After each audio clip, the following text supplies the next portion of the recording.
பையன் வேற எங்க போனானோ தெரியல. இங்க பாருங்க, அப்படி கிடக்குது, வீடெல்லாம் போட்டபடி கிடக்குது. கிறிஸ்மஸ் வருது, சரி கிளீன் பண்ணலான்னு பார்த்தா எங்க போனான்னு தெரியல. இந்த பிள்ளைங்க லீவோட கிளீன் பண்ணாதான் உண்டு. வீடெல்லாம் நாஸ்தியாய் கிடக்குது, போட்டு வச்சிருக்குதுங்க. ஃபுல்லா கிளீன் பண்ணி எடுத்துருவோம்.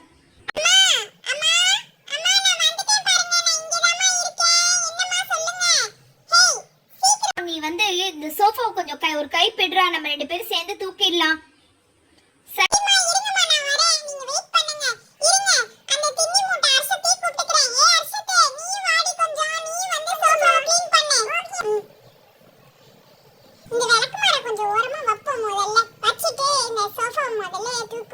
எப்படிதான் நம்ம சேர்ந்து தூக்க போறோமோ அந்த பிள்ளைகளும் நம்மளோட சேர்ந்து உதவதான் செய்யுங்க. எப்படி இருந்தாலும் நம்ம இப்படியே தூக்கி அப்படியே ஓரமா கொண்டு வந்து இங்க போட்டுருவோம்.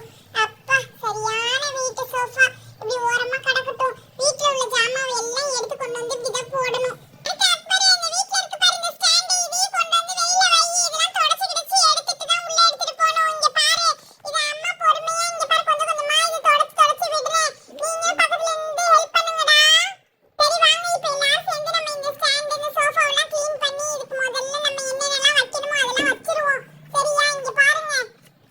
இதெல்லாம் முதல்ல க்ளீன்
இப்ப எடுத்துட்டு போயிடுறேன். அக்பர் கிட்ட சொல்லாதீங்க. இதை நான் வந்து பத்திரமா எடுத்து ஒளிச்சு வச்சிடறேன். இல்லைன்னா இது ஸ்கூலுக்கு